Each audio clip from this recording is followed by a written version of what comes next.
and welcome to Book 101 Review. Book 101 is all about the books that I read for the last 40 years. And today I have my special guest. He's the author of the book, The Grief, The Silent Pandemic, no other than Mr. Doug Lawrence. Welcome to Book 101, Mr. Dog, and can you please introduce more about yourself? I certainly can. So, first off, thank you very much for this opportunity to be on your show. I'm truly blessed. And so, just a little bit about me is I'm a retired Royal Canadian Mounted Police officer. I served in the police force for 25 years and ended up with post traumatic stress as a result of that. And I've been involved in, I set up my own company focused on mentoring, so all things mentoring. And part of that was the transition of mentoring being part of the mental health support structure. But more importantly, excuse me, in 2021, I lost my wife to cancer, and that started my grieving process that I've been going through since that time frame. And part of the thing that I needed to do in order to not get closure, but for it to be therapeutic for me, was I wrote my third book, which is the one entitled Grief, the Silent Pandemic. And so, that, without getting into a long winded story, that's a little bit about me. So, Mr. Dog, what do you refer to grief as a silent pandemic? So, the reason for the title or the name is when I did my research, I found that there was lots of individuals were struggling and dealing with grief, but there was no, it was sort of cast off to the side. So people just didn't know that much about it. And on top of it all, it needed to be included as part of the mental health story, and it wasn't. It was kind of off by itself. And so you had all these people that were struggling and suffering from dealing with their grief, but yet there was no support in place for them. How has your personal experiences with grief influenced the book? It was my lived experience greatly influenced the book because it was actually I was telling my wife Deborah's story, and I was doing it in such a manner that I was very open, very honest about all the things we had to deal with, her and I together, when once she was diagnosed, but more importantly, for what I had to overcome and deal with. So it was, I would have to say, from an influence perspective, um, the concept of the book and that was probably 90% influenced by my lived experience with my wife, and then from there working with other people to help them work their way through uh, their healing process. So, what do you think are the most misunderstood aspects of a grief? The most, probably the one that is the most, is the fact that I can snap my fingers today and tomorrow the grief is gone. And that's not the case. There is no start date and there is no end date for the grieving process. And we as individuals that are going through that, probably the best thing is I was working with a gentleman down in the United States, and uh, I was sharing with him what I was going through, and he told me basically to brace myself, that because he lost his son 12 years ago, and he still grieves to this very day. He grieves the loss of that loved one. So, Mr. Dog, how does grief impact people differently based on their culture, background, or belief? Well, everybody grieves differently. So that's, certainly the one thing to think about is each one of us, you and I, we would both grieve differently based on our how we were brought up, our lived experience and our upbringing, and definitely there will be some cultural elements that are going to definitely fit into that. But for the most part, it's if we can get people to a place where they recognize and acknowledge the fact that each one of us is going to grieve differently, and we just need to understand how we're going to do that. When we're presented with that time frame. So without getting into breaking it down by okay, if I'm grieving and I'm a let's use myself for I'm a 70-year-old male person, I'm going to grieve a certain way. Well, no, you're not. You're everybody does everybody grieves in their own manner in whatever they're comfortable with and with whatever coping mechanisms they've learned to put into practice to help them on that healing journey. Certainly. Very well said, Mr. Dog. Very well said. Thank you so much for giving your knowledge to us. So, how does grief impact people differently on their own experiences, Well, just one like thing, yours? yeah, one thing that I think we need to just touch on briefly is the aspect of, and I go through this even to this very day. So it's been 4 years since Deborah passed, but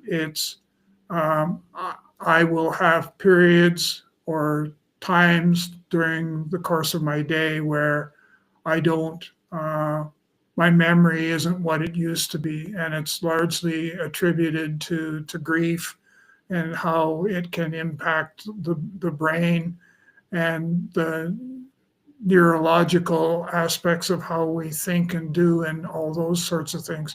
I can go down into the basement of my house, get to the bottom of the set of stairs, and end up asking myself, what am I doing here? What did I come down here for? And I think that I believe, well, I know widow brain is the terminology that they use for people that are experiencing grief and are experiencing the sort of the memory loss and stuff like that. But widow brain is is not a good place to be by any stretch. So, what are some of the most common misconceptions about grief? Well, I think we've talked about the one which was um, the aspect of that grief has a start date and an end date, and that's a misconception because it can go on for an extended period of time. One of the other things that is uh, difficult to get people to accept is the aspect of they don't need to go on this healing journey on their own, that they can reach out and ask for help. So kind of the analogy that I use is, it's okay to come out of the closet and ask for help, and there will be someone there that's going to help you. And that person is likely somebody who has walked in your shoes before. At least it's somebody that understands what you may be going through. It's not a cut and dried sort of thing where, oh, this person went through their grieving process this way, so therefore I should go that same way. Well, no, because everybody has to deal with their grief in their own special way. Certainly. So, how does grief affect mental and physical health? So with mental and physical health and grief, grief can, well, a good example is when my mom was diagnosed with cancer. Her mental health, she was under a lot of stress, and stress is also part of mental health. And so what was happening was that the stress from the disease that she was fighting had that impact on her mental health. And what it was doing was it was enhancing is not my favorite word, increasing her mental health, the stress she was dealing with. It was increasing it so that it actually was speeding up the the cancer traveling through her body. So, Mr. Dog, how can someone recognize when their grief is becoming complicated and prolonged? There's a number of different things that you can, if you notice changes in your behavior, and that seems to be the big one, the changes in the behavior, and you become more negative, and you have a difficult time, obviously staying positive, but being able to address things. You, uh, from a coping mechanism, you are not in a good place mentally and physically, for that matter. You're not in a good place in either one of those. And as a result of that, your mental health starts to suffer as a result of that as well. Certainly. So, what role does guilt play in the grieving process? Guilt, Yes, you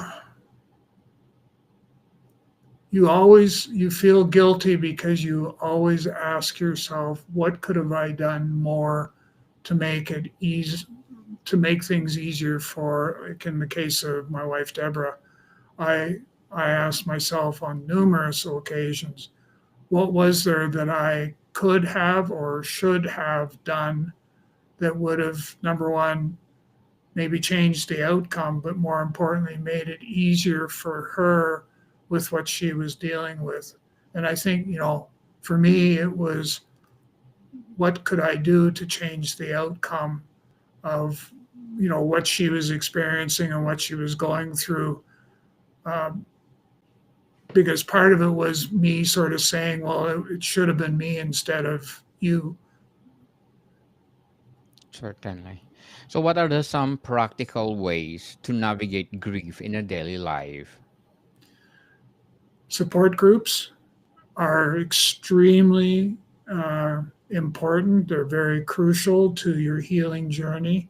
Um, Different types of seeking professional help where they can provide um, different modalities.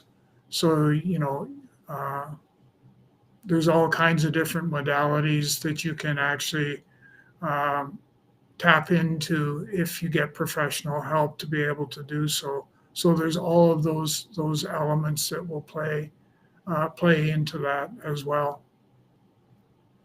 So, Mr. Dog, what will be your advice for those people out there suffering from grief right now?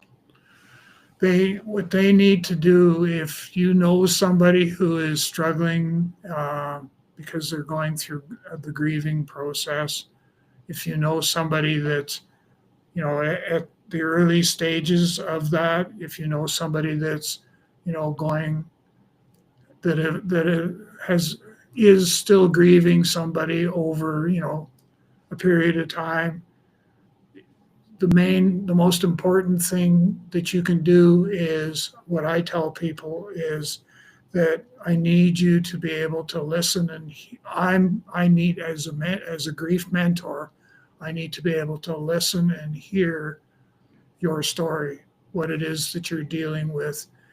It's not my place to diagnose or prescribe. It's not my place to tell you what to do, but it's my place to just listen and hear and be non-judgmental about what it is you're going through and how you're going through it. Just people, if you need help, ask for help. That's There's a lot of people. There's a lot of people out there giving you help. So, what role does self care play in the grieving process? it's huge. Um, we don't fully understand, a lot of us don't fully understand the impact that stress and, when your mental health is not in a good place, um, you're not able to cope with the stresses of life. Uh, you're not able to recognize or realize your abilities, uh, your ability to learn and grow mentally and physically are somewhat hampered. Uh, and your ability to be able to be part of the community, as well as being able to contribute to uh, community as a whole and helping people as a whole. Those are all things that are overlooked or that we're not in a position to be able to take them and address those so that we can help the person who is struggling or dealing with grief. So, Mr. Dog, what will be your short term and long term goals in writing? Oh, short term is to get Grief, the Silent Pandemic published and get it out there to my reading audience. And then we want to take a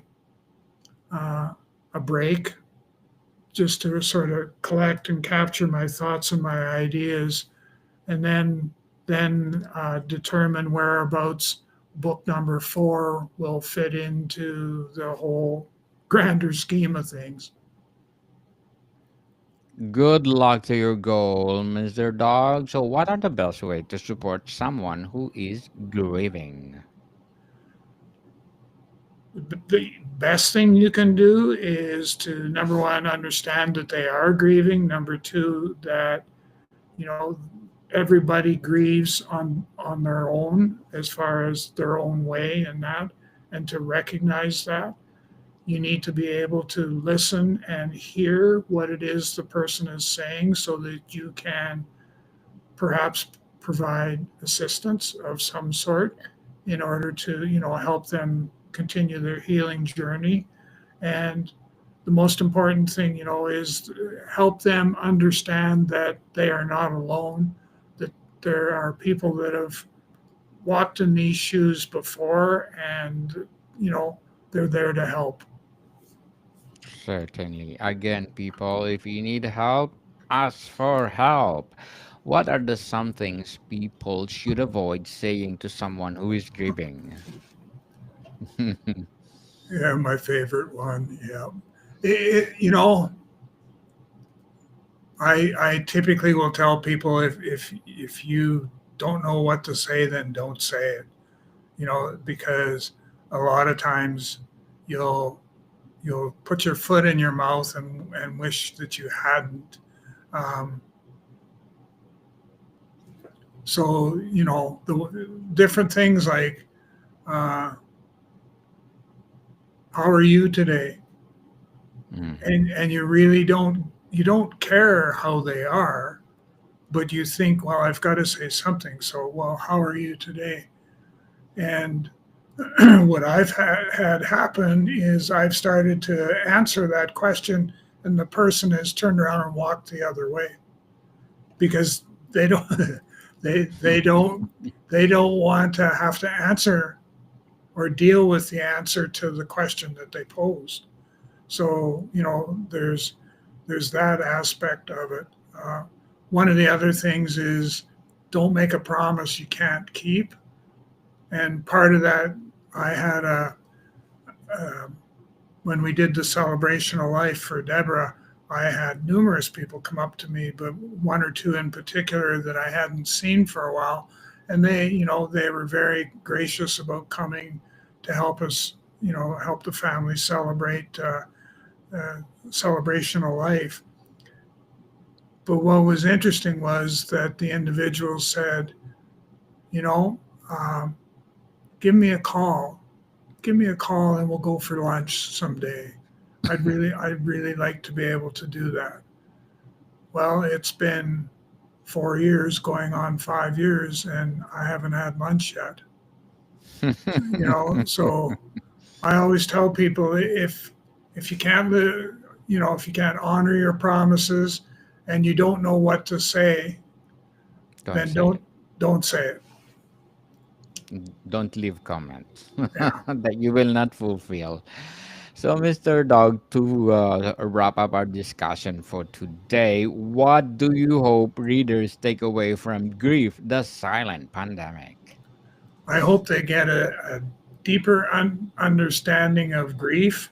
I hope they get a better understanding of the concept of a grief mentor. So using mentoring techniques to work with individuals who are on a grief healing journey. Um, and then the last thing is if you yourself are experiencing or going through a grieving process, don't be afraid to reach out and ask for help. And those would be the three main ones that I would recommend. Mr. Doug Lawrence, thank you so much for sharing your books to the world. So, can you please invite our listeners to support all your books? So, did you want me to where they can Go reach ahead. out? Yes, please go ahead where they can buy your books. Oh, the books are available on Amazon.com and Amazon.ca, and the grief, the silent pandemic is available right now in a pre-order state, so you can go in and pre-order the book before it actually comes out in April of this year. Yes, people, let's support Mr. Doug Lawrence because if you support him, more inspiring books to come, like The Grief or Grief, the Silent Pandemic.